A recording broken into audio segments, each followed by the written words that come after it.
So on page 12, number 1, we're looking at A. 8,008,278 is the original amount. Can anybody remember what I told you yesterday that 1 in the parentheses stands for? 100%, because 100% as a decimal is 1. And so this 1 takes care of the original amount. Because when we're looking at an increase in population, do the 8 million people that were already there disappear because we're trying to find out how much it's grown? No, we got to count those same people. And then it says the population increased at a rate of 0.4%. Well, that's what goes where rate is. But what is 0.4% as a decimal? 0.05. 0.004. Where you got to? And then that's all to the t power. So there's your equation. Now, do you remember in elementary school they give you word problems and they say, okay, is there any information in this word problem that we don't need? Is there any information that's like a distractor? Yes. In this case, this information right here about 2005 is a distractor. And let me explain why. This book that wrote this problem was very nice for you. They went ahead and figured out the percent for you. But if they had not already figured out that percent for us, we'd have to use what they had here in 2005 to figure out the percent of change and then use it for the problem. But they went ahead and told us the percent of change, so we really don't need this piece of information. The people writing the problem needed it, but we don't need it. Does that make sense? So this part right here, I don't even need. It's just a distractor. Then it says, use the equation to predict the population in 2015. Well, how many years have passed from 2000 to 2015? 15. So I would do the same equation, and we're going to use Desmos, so you don't have to write it again. But I'd use the same equation, but in T spot, I would put 15. Now, you might be saying 1 with 6, and one of them you have 1 plus 0.004, and the other one you have 1.004. What is 1 plus 0.004? 1.004. So all I did was go ahead and add them together, since they are like terms. So you can leave them separate, or you can add them together. And then I would just go to Desmos, type that in, and that gives us the video from this morning. That gives us a predictor of what the population will be. So 8,008,278 times 1.004 to the t power 15. And we get 8,502,464 people, because we round to the nearest person. We do not have a decimal part of a person. So I'll show you what I wrote down, even though it's typed there in Desmos. This is the answer.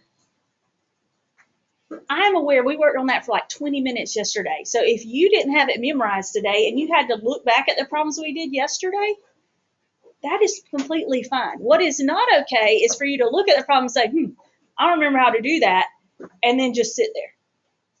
The reason we take notes is so that when we don't know how to do something, we can look back at the example that the teacher did, right?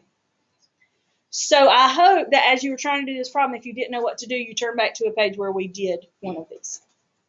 Any questions there? All right, before we go to your homework, we're going to do another problem that goes along with this. So if you guys with me would turn back to page 10.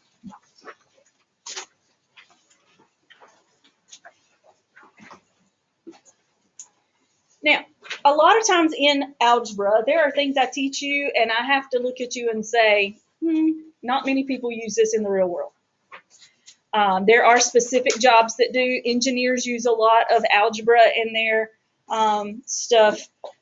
I do have something I could show you from a highway patrolman that investigates fatal accidents. He sent me a picture of some math that he has to do, and it is like crazy wild out there. I'll have to show it to you. But anyways, but what I'm getting ready to show you right now, you will use in the real world.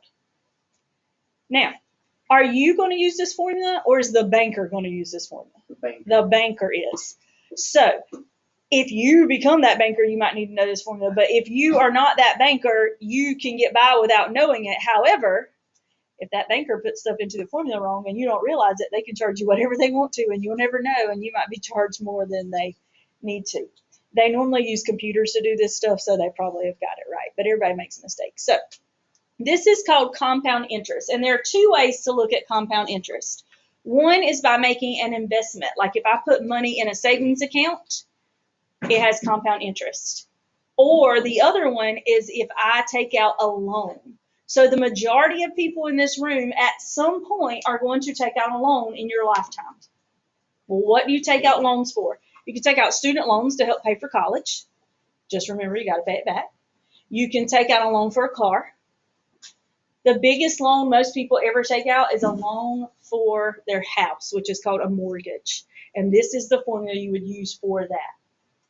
Some people do take out a loan for a business, which could be bigger than a loan for a house, according to what your business is. But most people, the biggest one they'll take out is their mortgage. So this one is about an investment, not about a mortgage, but it works the same way. It says determine the value of an investment of $2,500 if it's invested at an interest rate of 5.25%, compounded monthly for 4 years. So what compounded means is the other thing that we've done was once a year. They just added that percent in once a year, like when we were doing the population. Compounded monthly means they are doing it once every month. Compounded quarterly means they're doing it 4 times a year. Compounded daily means they're doing it 365 days a year, which means if Luke takes out a loan and it's compounded monthly, and next month he goes and makes an extra payment towards the principal, which is the original amount, the next month his interest value that he has to pay back is less because he paid some ahead of time. So the faster you can get it paid off, the less interest you have to pay back in the long run. Well, this is the opposite. The longer you leave it in the investment, the more money it makes because they're paying you to hold your money. And the reason they do that is because if they hold your money, they can loan it out to somebody else and make interest off of them. So there's a new formula, and the formula is right here. So go up on the page, put a box around this formula, something. This is the compound interest formula. You only have to use this one when it is compound interest. It's exactly the same as the other formula, except for you got to tweak a little bit. Here it says P. It's the same thing we had originally for A. A stood for the original amount. P here stands for the principal amount, which is the amount you put in. So how much did this person put in the bank here? $2,500. So we're going to start our formula with $2,500 because that's what they started putting in the bank. It still has the 1, which represents the 100%, plus, and instead of putting the percentage rate, we are now going to put the percentage rate divided by how many times a year it happens. So our percentage rate is 5.25%. What is that as a decimal?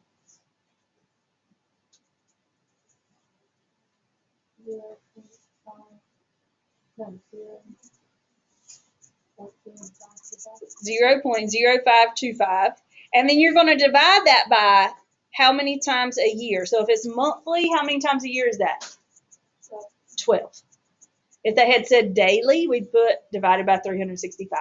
If they had said quarterly, we'd divide by 4 because quarterly means 4 times a year. If they said biannually or semi-annually, that means twice a year. And then in the exponent, we also have to put 12 for the number of times a year times how many years are we leaving this investment there? 4 years. So the only difference in this and the one we used yesterday is in 2 places we have to make sure we put how many times it's happening a year. We got to take the rate and divide it by how many times a year because that rate is for a whole year and we're dividing it into the 12 months. And then when we raise it to the power, we got to multiply by that 12 months because it's happening 12 times in a year. And then how do we find the answer? Type it into Desmos. So I get out my handy dandy Desmos because I used to say handy dandy calculator.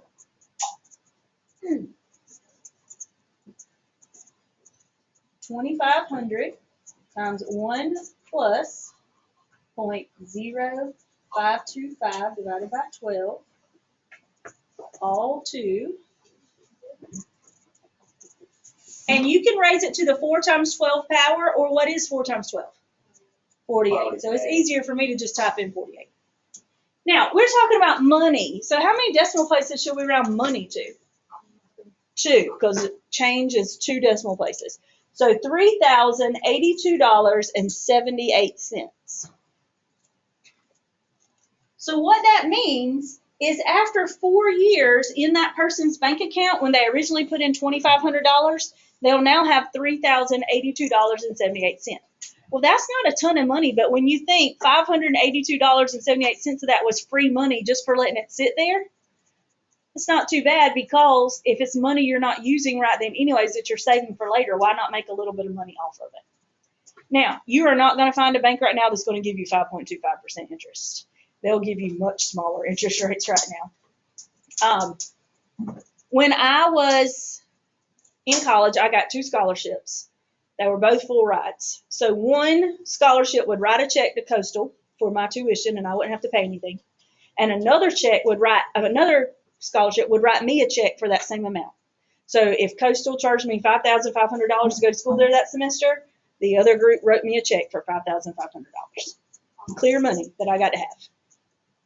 So I would then go put that money in a savings account. Well, I would put it in a CD, which is called a certificate of deposit. If you put it in a CD, the way that works is they take your money, they put it in an account, and you can't touch it for a certain amount of time, like maybe 6 months or a year, whatever you agree to. If you need it and you have to get it out before then, they just don't give you any interest, like they penalize you. But if you don't need it for that amount of time, they'll give you a higher percentage rate. And so what I did while going through college is I would put that money, most of it, not all of it, in a CD. And then I saved it for when I finished, and then I wanted to get married, and we bought a single wide to live in and got our well dug. And so we didn't have to pay for a house when we first got out because I had saved that money from college. I also used it to pay for my master's. But a certificate of a deposit gives you a higher interest rate, and you earn that free money along with that. So what I want you to do is I'm going to read you number 4. Are you raising your hand? I'm sorry, I thought you were touching the plexiglass. Wait, why would Coastal make you pay $5,000, but the other one would give you $5,000? Neither one of them was Coastal. I got 2 scholarships. Well, technically I had 3, but one was just a one-time scholarship. Both scholarships that I got were full rides, which means they would pay all of my schooling up to a certain amount. If I went over that, they wouldn't pay over that, but as long as it was less than that. One of them was through a foundation here in Ordie County that would pay for the top person in the class who was going to Coastal. They'd give them a full ride. So whoever was first in the class, if they were going to Coastal, they'd give it to them. But if they weren't, then they go to the second person in the class and the third person, until they found the first person who was going to Coastal, and they'd pay for all their school at Coastal. They don't do that scholarship anymore. The other one, they still do. So I encourage you to work for it. It's called Palmetto Fellows. There's a Palmetto Fellows and there's a life scholarship. And it has to do with, is your GPA a certain amount, and do you have a certain rank in your class and a certain SAT score? So if you get it, it would pay up to $6,000 for your school in that year. And then the next year it would pay another $6,000. And the next year it would pay another $6,000. So as long as I stayed under that amount, it would pay it. So the foundation that was giving me a scholarship, they would write a check to Coastal for my tuition. And then Palmetto Fellows, which is the state of South Carolina, would write a check to Coastal for my tuition. And since that was double what my tuition was, Coastal would then turn around and write me a check for what was extra, because it was like I had paid too much. So they gave me all the extra, and I got to keep it. Does that make sense? Free money. Work for it. Like you got 13 years of school? Yeah. Mm-hmm. Yeah. I'm going to read you this one. I want you to try to see if you can come up with the formula, if you could put the things in the right spot. Okay? Determine the value of an investment of $100,000 if it is invested at an interest rate of 5.2% compounded quarterly. What did I say quarterly meant? How many times a year? 4 for 12 years. So I want you to see, can you fill in the parts of the formula for that problem? Can you fill in on number 4 the parts of that formula?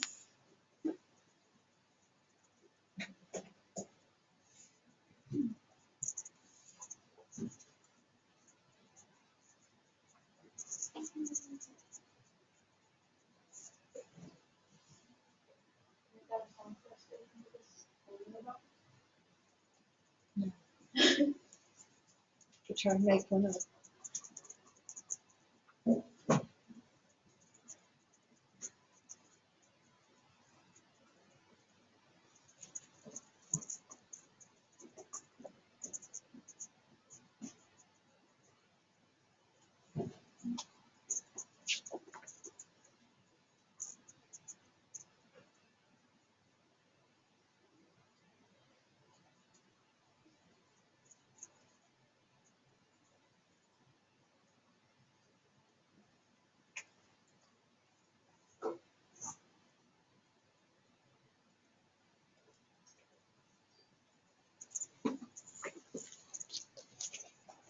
Now, once you have written things into the formula, I want you to do the math in your head and tell me how much that is.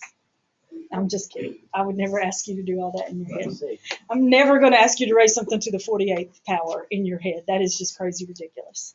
So, here's what your formula should look like. 100,000 is the initial amount. 1 plus 0.052, because that's the percentage of decimal, divided by 4, because it's 4 times a year. And then 4 times a year times 12 years. And when you type that into decimals, you get $185,888.87. So take a moment to write that number right there down that I got in decimals. I did not do that in my head, nor will I ever try. Very good. Now let's talk about what this means. It means 12 years ago, this person invested $100,000 into some company or mutual fund or something. And after 12 years, now they have $185,888. So they earned almost $86,000 free money. Just by letting somebody else hold their money. That sounds like a lot, but over 12 years, is it really a lot? No. If it's a little side gig that you just got extra money you're putting in and invest something over there, yeah, that's pretty good. If it's your number one job, you're never going to live off of $86,000 in 12 years, unless you're still living with your parents and they're paying all your bills. Okay? Live with their parents? I lived with mine. I lived with mine until I got married. And then we had money saved up and moved out. Now, I was 21. My mom was 18, so I beat her. But it is good if you think about this as just like extra income over the side. Like if you're thinking about this is a retirement thing you're putting your money in, a lot of people put in a mutual fund, that kind of thing. All right, what I want to do now is I want to call out the answers to the first 4 problems of your homework. Then I'll give you a stretch break, and we'll go over them. So I just want to tell you the answers to the first 4. Number 1 is A as in apple. Number 2 is D as in dog. Number 3 is A as in apple. And number 4 is B as in boy. B as in boy. So I'll stop the video. You can have a stretch break, and then we'll